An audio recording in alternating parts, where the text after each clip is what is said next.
Okay, welcome back to Montober.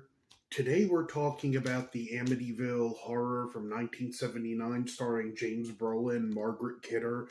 Off the bat, I want to say I believe the Lutz's actual story that the book was based on is a hoax. One of the sons came out years later and said it was made up, and there have been several families that lived in the home since the Lutzes, and none of them reported anything supernatural. So this was a adaptation of a made up story.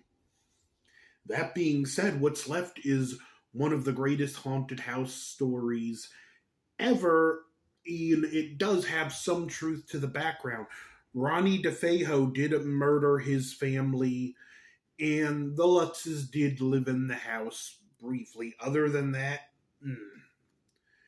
this is a great slow burn type movie that may not be for everyone's taste. This is one you really do kind of have to be in the right mindset to watch. And it's a film that takes its time to build.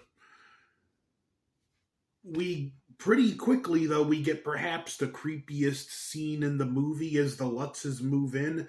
This priest comes in to bless the house and quickly gets swarmed with all these flies out of nowhere. And we get some great close-up shots of the flies, and then it's like the whole world freezes.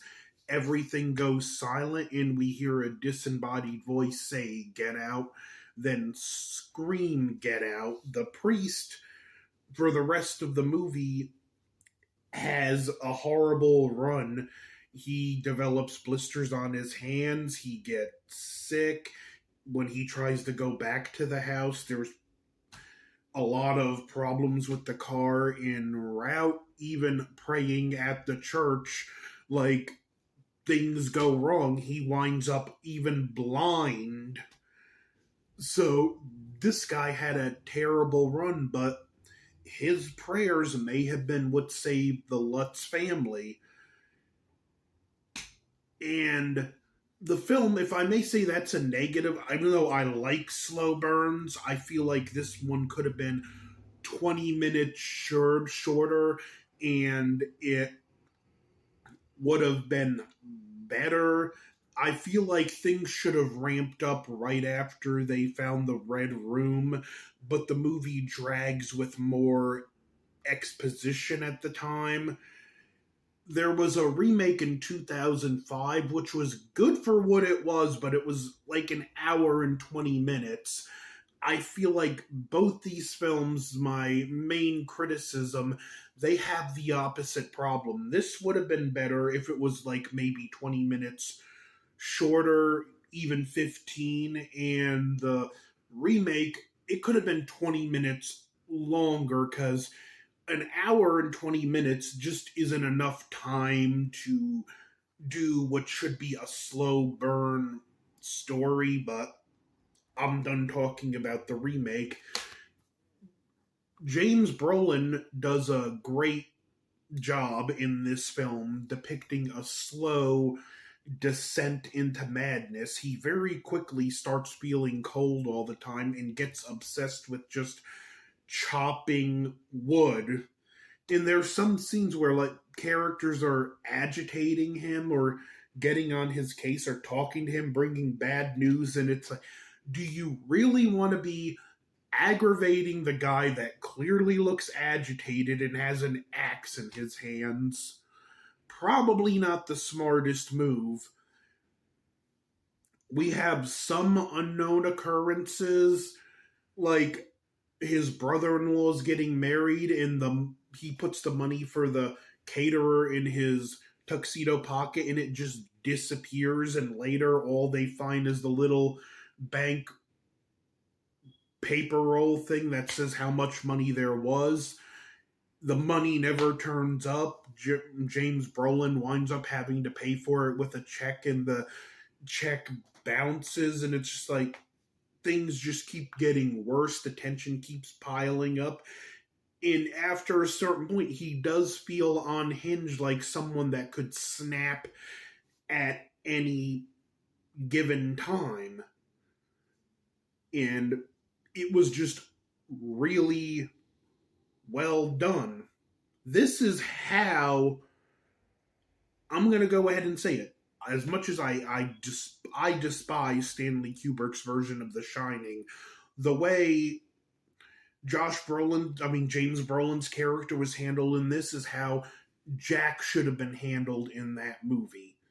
Like, you don't have a character miserable and unlikable from the beginning, and their descent into badness is not, it's just not dramatic. It's not there. Where this, you meet the guy, he's likable, it's a newlywed family, the mother is remarried, so her kids are his kids now, and it's, you like this family unit, you like these characters, and that's where the suspense is. You're watching a character you get introduced to and like very quickly slowly go insane, and he did it really well.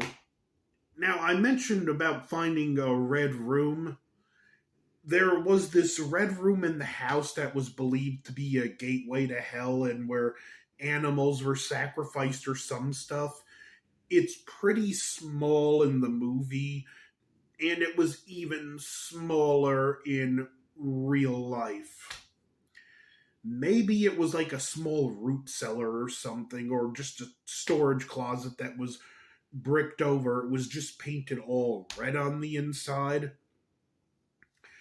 I don't know, but it was an interesting discovery, and the way they handled the discovery, it was one of the better scenes in the movie. But like I said, unfortunately, that's one part where the movie drags after. At this point, you know how it is with movies. Even if you may like a movie, at a certain point, you're just kind of itching for the movie to gear up to its climax. And at this point, that's where I'm itching for it. And with the discovery of that room, his building madness should have rise to a fever pitch rather than the movie, I don't, just grinding on for 20 more minutes.